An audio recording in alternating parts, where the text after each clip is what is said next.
Winning director and producer and my friend Colton Tran is here to share his favorite projects and what we can expect from him in the future. Colton, it's so good to see you. So good to see you too. I'm so happy to be here. We love when you're here. We get so excited. Okay, since arriving in Hollywood, and you were from here, but since arriving in Hollywood, you've made your mark on so many projects. Is there one that you can say that stands out to you? The one that stands out to me the most is the first feature that released this January. We shot it in 2020. We thought we were doing like this amazing movie. The world shut down, but it was cool because Lionsgate bought it from us. It released this January. But that was one that I was acting in and directed, and it was a feature that spiraled into a lot of larger work this year and the past couple of years. So that was one that really stood out. Snowfalls. Oh, that's right.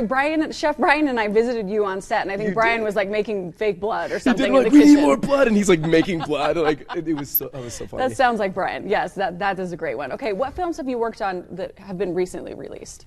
So there is a movie that came out, two came out in October, which was crazy. One was October 6th called Sorry Charlie, and that Tubi bought that from us, and that is now available on streaming. Okay. And then one called The Bellkeeper, which is like a slasher, and that was a really fun film we shot in California. That came out October 13th, Friday the 13th in October. Like, what better release date can you have? And that is through streaming on Redbox. And you're such a Halloween guy. I mean, like you just like live Halloween year round, so I'm so proud of you for doing those kind of films. I know that is so exciting for you. You have a film that's in pre-production right now. Can you tell us about it? This is my favorite. Okay, so this is what all led up to this. I feel like I've been developing this for 4 years. It is like my passion project. But if you've ever seen Who Framed Roger Rabbit, yes, it's that, but meets horror. So it's a live-action horror film with animation, and Lance Bass is one of my main producers.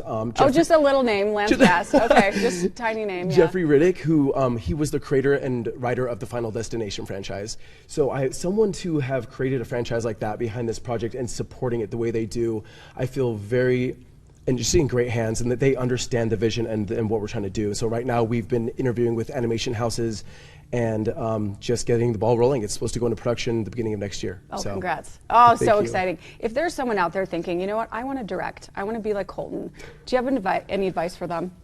My advice always is just, I feel like so many people, when they want to do something, they overanalyze and overthink, and then all of a sudden years have passed by. It's just like, start doing whatever you need to do to just start that process. If it's writing down your ideas or writing an outline or something or talking to other creatives, just do something and it always will work out. Like, just tell yourself it's going to work out, and it always does, I swear, somehow. Yeah, it does. Yeah. And just maybe even if you can't direct something at first, maybe go hang out on set with somebody else and watch somebody else work. Do you think that's good too? Yeah, shadowing people and just getting yourself in the world totally helps. I mean, I swear that's better than school. Like, just jumping into a set, you learn more than you ever would in years of school. That's a really good point, just being, okay, and you were just in France too. We have about 30 seconds. Tell me about that. I was in France because I was acting in a film. It's called Chateau. And you did acting? I was acting in this one. So I produced and acted, so no directing in this one. But we flew out to Paris, went to this little town called Bergerac, and we were in a chateau shooting a horror film. We actually experienced 2 real paranormal experiences, which was crazy.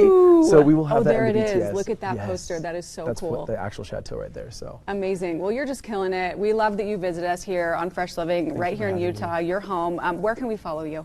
ColtonTran.com, or just all social media platforms is just Colton Tran. Okay, can't wait to see what you do next. Amazing. Colton, great to see you. Good to see you too.